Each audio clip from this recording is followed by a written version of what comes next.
হাতে হিমালয় দিলেন সিংহ,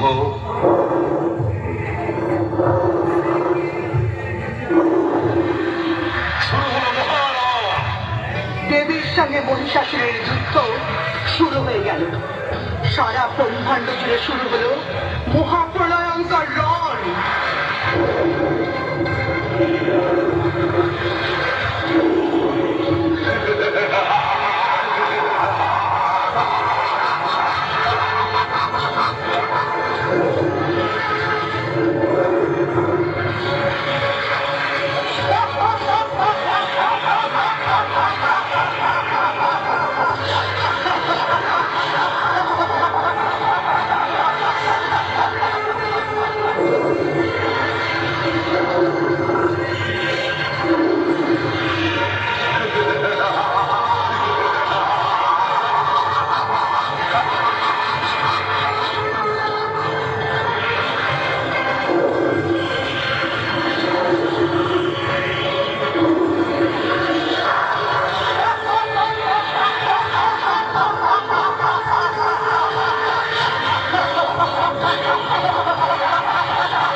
অবশেষে মহিষাসুরের বুকে মহাদেবের শূল গাঁথিত হল।